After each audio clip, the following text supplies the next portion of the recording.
There is probably a pile of sand somewhere near your home that you have never considered valuable. Maybe it is behind the shed. Maybe it was left beside the driveway after a landscaping project. Maybe it is sitting in bags that have been leaning against the garage wall for the last 3 years. To most people, it is just sand. It shifts, washes away, gets tracked into the house, and seems almost useless unless you are filling a hole. But there is an old chemical treatment that can transform loose, ordinary sand into a rigid, stone-like mass. No cement mixer, no gravel truck, no stacks of 80-pound concrete bags. You combine the right sand with a liquid commonly known as water glass, allow it to cure under controlled conditions, and the individual grains begin locking together into a hardened mineral structure. That liquid is sodium silicate. It has existed commercially for generations, and it is still used today in applications ranging from masonry treatments to industrial casting. Yet most homeowners have never heard of it, and that raises an interesting question. How did a chemical capable of hardening sand become familiar inside factories, foundries, and specialty workshops while almost completely disappearing from ordinary home-building conversations? That was the question I wanted answered. It started after I repaired the same damaged section of flooring twice. The first repair looked perfect when I finished it. I removed the loose material, cleaned the edges, mixed a bag of patching concrete, packed it into the damaged area, and smoothed it until the surface matched the surrounding floor. A few months later, a thin crack appeared along one edge. Then winter came. Moisture entered the gap, temperatures dropped, and the crack widened. The following spring, I broke the patch out and did everything again. More cleaning, more concrete, more money, more time spent kneeling on a cold floor with a trowel in my hand. The second patch lasted slightly longer, but eventually it began separating too. That was when I stopped asking how to make another concrete repair and started asking whether concrete was the only material I should be considering. While researching older repair methods, I repeatedly encountered references to sodium silicate. Some sources called it liquid glass. Others called it water glass. Historically, it was used for everything from preserving eggs to treating masonry and producing fire-resistant surfaces. Its history stretches back to the early 19th century,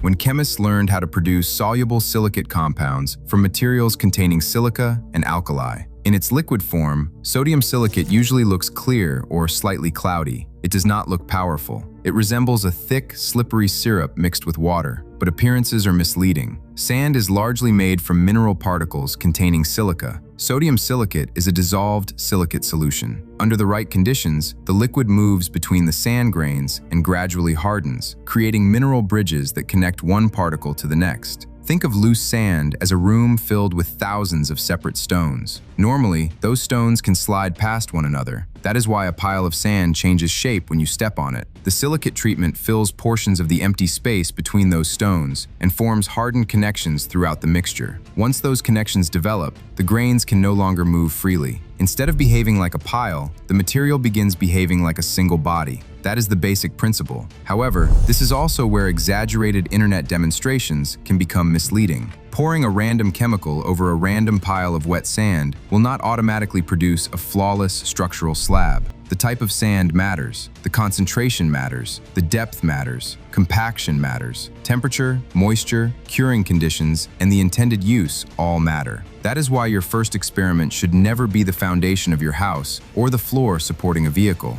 Start small, make test blocks, change one variable at a time, break them apart after curing, and examine the inside. That will teach you more than watching 20 dramatic videos of someone pouring liquid into a bucket. The first material you need is clean, well-graded sand. Well-graded means the sand contains particles of slightly different sizes. Smaller particles occupy spaces between larger ones, allowing the mixture to pack more densely. Sand that is extremely uniform can leave more empty space and may produce a weaker result. Masonry sand is usually a better starting point than salty beach sand or soil containing clay, roots, leaves, and other debris. Whatever you use should be clean and reasonably dry. Excess moisture can dilute the solution unpredictably and prevent it from spreading evenly. The second material is sodium silicate solution.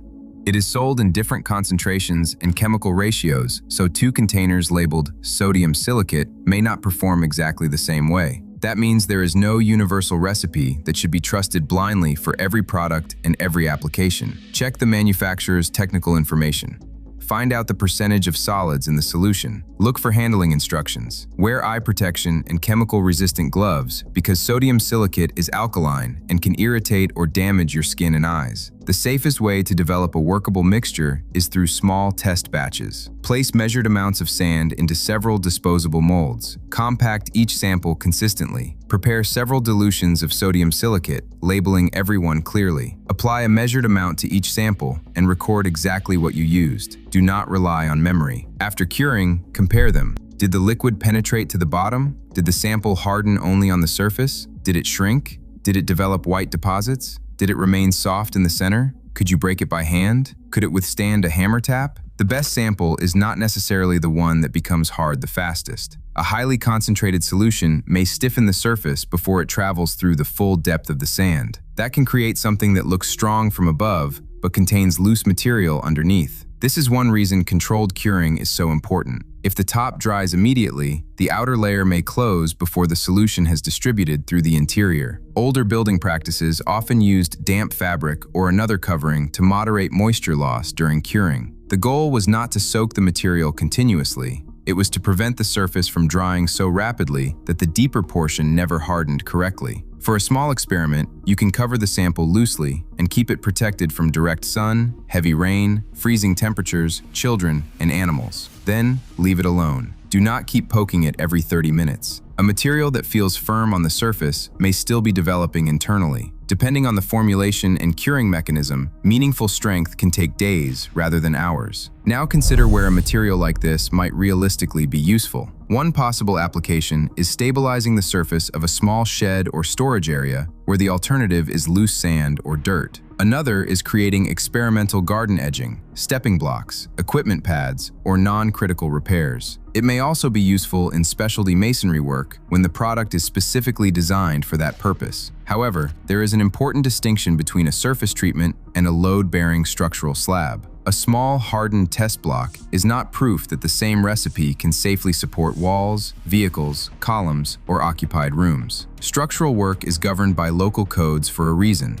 A failure beneath a planter is inconvenient. A failure beneath a building can injure someone. So use common sense. For critical construction, consult a qualified engineer and follow local requirements. For experimentation, begin with something small enough that failure would not create danger. Repair work requires the same caution. You may hear that sodium silicate automatically fuses any new patch to old concrete. The reality is more complicated. Existing concrete contains silicate compounds, but successful adhesion also depends on surface preparation, contamination, movement, moisture, crack geometry, and the condition of the original slab. A crack caused by normal shrinkage is different from a crack caused by ongoing settlement. If the ground beneath the slab is still moving, hardening the surface does not remove the underlying problem. Before repairing anything, determine why it failed. Remove loose and crumbling material. Clean away dust, oil, paint, grease, and previous sealers. If the crack continues widening or one side is higher than the other, the problem may require professional evaluation rather than another patching compound. For a small, stable, non-structural defect, you could conduct a controlled test using clean sand and a compatible silicate formulation. But test the repair material separately first. Let it cure fully. Then expose it to moisture and temperature changes before trusting it across a larger area. There is another historical ingredient frequently mentioned alongside mineral binders: wood ash. Hardwood ash contains a variable mixture of minerals, including compounds of calcium and potassium. That makes it chemically interesting, but also unpredictable. Ash from one fire can differ dramatically from ash produced somewhere else. Wood species matters, burning temperature matters, contamination matters.